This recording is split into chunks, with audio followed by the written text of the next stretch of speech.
There seems more and more these days to be a massive interest in making many millions of dollars for what you might call a better way of life. And I hear the word bandied about, to get more freedom and to be able to help other people, a lot more people, with this money.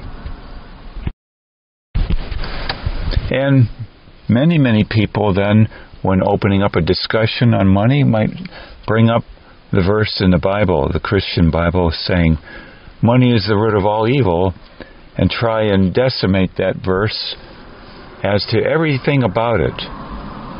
And then proceed on in saying how getting money is a wonderful thing. It seemed to me some of these people who wish to get millions upon millions had very difficult childhoods, and then later in life said to themselves when they got a taste of getting some money, I'll never go back to that again. Hence, in the movie Gone with the Wind, one person, was it Scarlett O'Hara, saying that she was going to keep on using slaves, and very much so in a manner harmful to them, saying, I'll never go back basically to what I had to go through earlier in life. And I've seen this before in several leading figures. They might say, well, the money gives me freedom.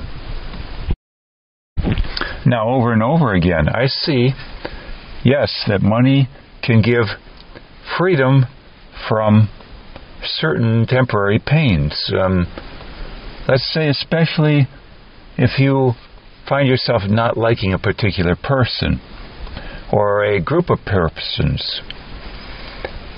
Maybe you don't like their level of anger or their level of unpredictableness, ups and downs, or you don't like their manner of putting you down, perhaps.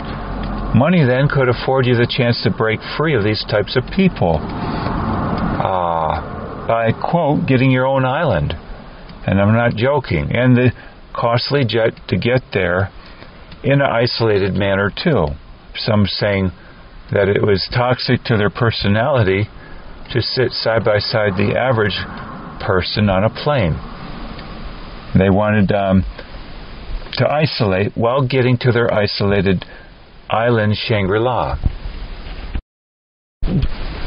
Others might simply want money for predictability, as per getting, say, a farm or large plot of land, and life often being of slower pace then, and thus, interestingly, more predictable often, less chaotic, and one's life more well-ordered in general. Now, a frequent argument is that a lot of money can help one do good things with it, whether giving to charities or adopting a number of children or donating to some worthy cause, they might say. And yet I've seen other people not so commonly say that perhaps the best way to effect change, if you wanted to, less suffering in the world, is to be the change, not to give things to people. And, to be the change in my mind being to be a very respectful person and a very tolerant person. A very understanding person who can convince others that their lot in life is nothing to be ashamed of. That is simply the way things have played out. It's their cards to be dealt or played out once again. Some would say money is great when you need a good lawyer. Grant Cardone has said this. He said that in a video while down in Mexico, enjoying himself, as per I would call seclusion or isolation. Thus a combo going on here. And probably catered to, which would tend to boost one's sense of being elevated in the world and putting others down. Yet more would say, well, in older age, it'd be nice to have a lot of money for the inevitabilities of whatever health issues come up.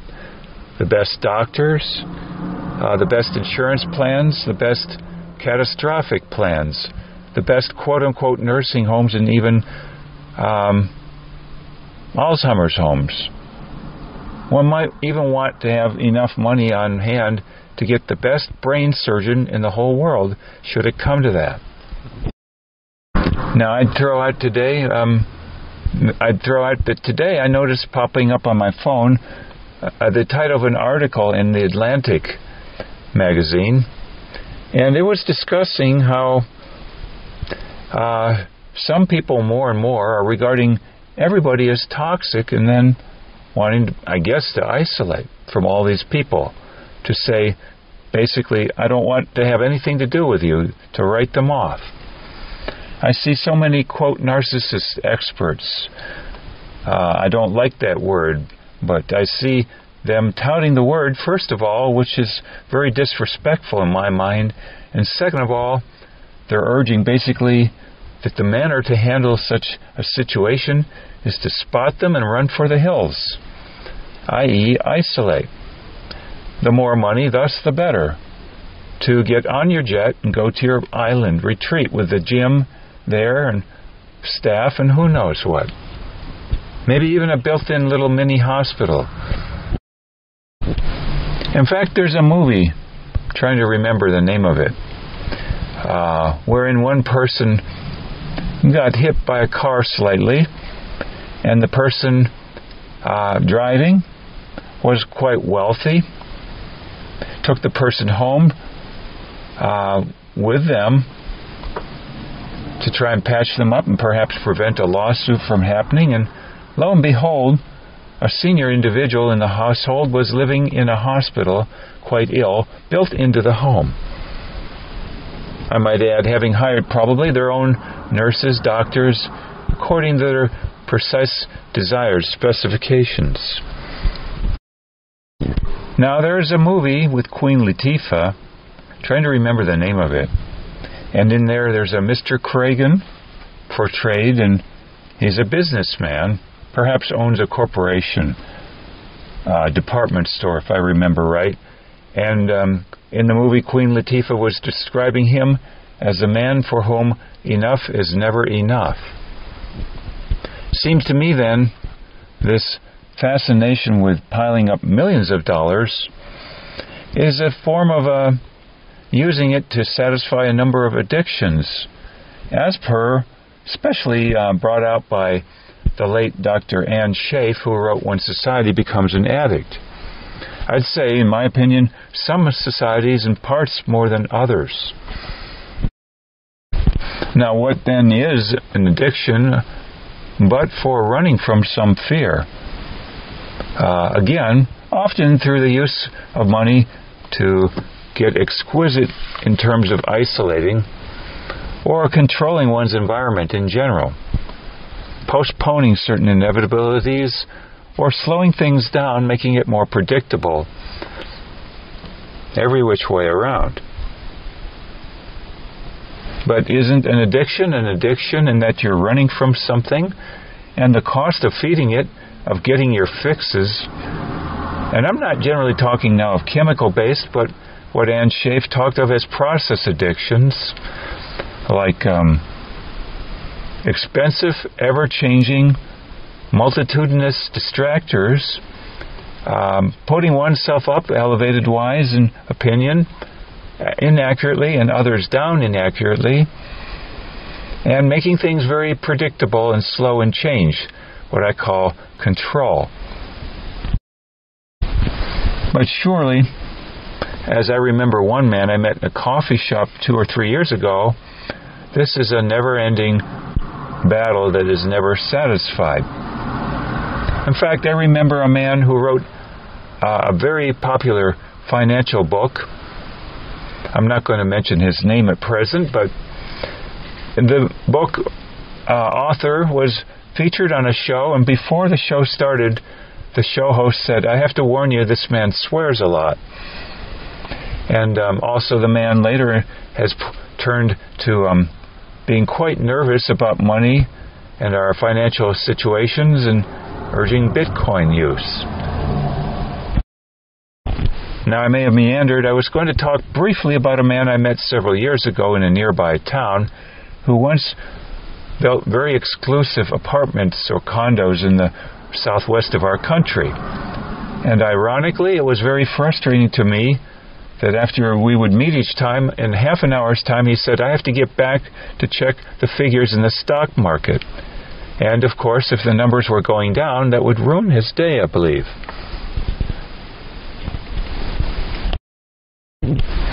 An alternative point of view might be that of the man Suelo, S-U-E-L-O.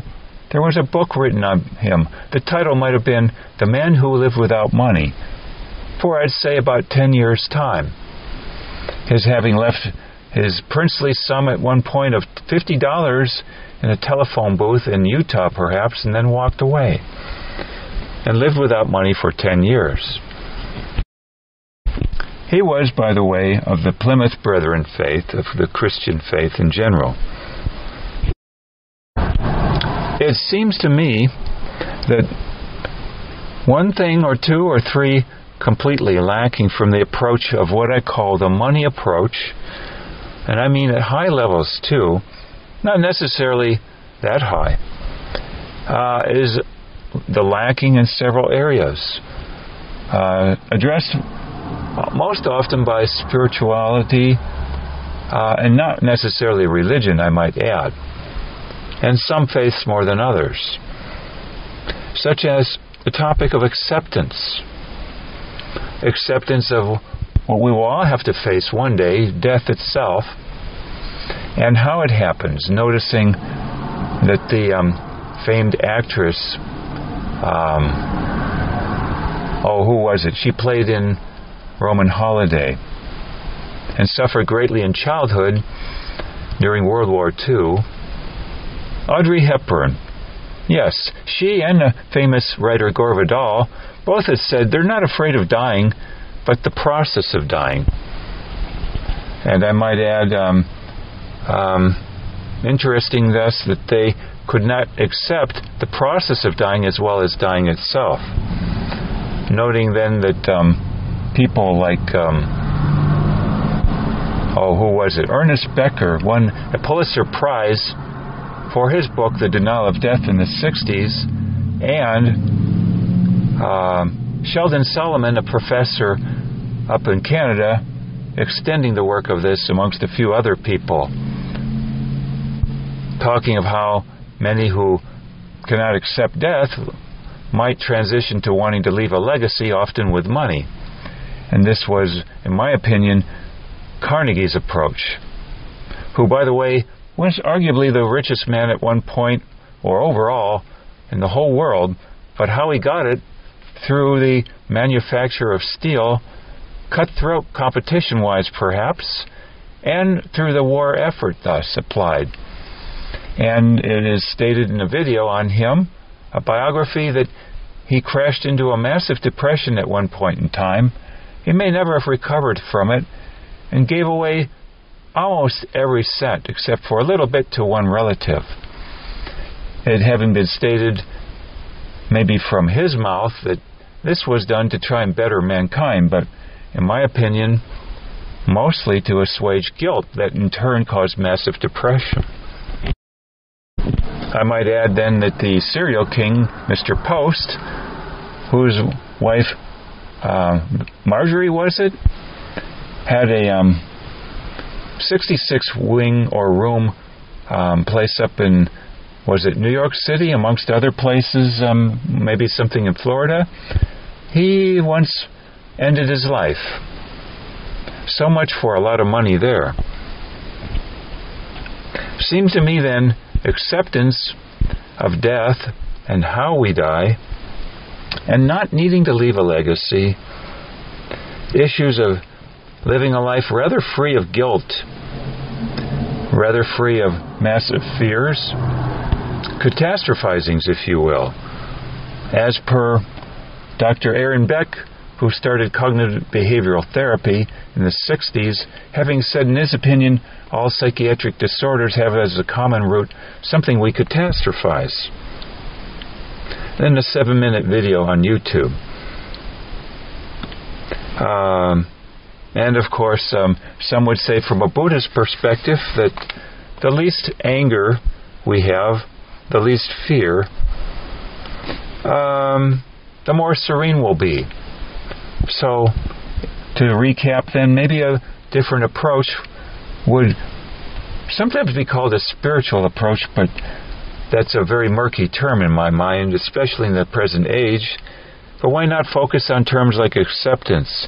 As per a wonderful man once, he may well have passed on, Anubhav in India, little or no guilt, little or no fear as per catastrophizing things, little or no anger, especially chronic anger. I'm reminded thus of the verse in the Christian Bible, don't let your anger go down with the sun. Or, I guess, extend after the sun has gone down. So I still don't know what to make of that verse. Money is the root of all evil, but it seems to me that getting an exceedingly great amount of money does often tend to come in a questionable manner, and also impact others in a very odd sort of way, in terms of their claiming, well, there's a lot of injustice going on here. Those are my thoughts then on accumulating lots of money for so-called freedoms. If we wanted to really help people, let's say, that alone, by accumulating a lot of money or getting it to do, quote, good deeds, seems to me the best deed to do is to get our act more and more together, and that this then have a rather massive impact, like kryptonite, as per Superman.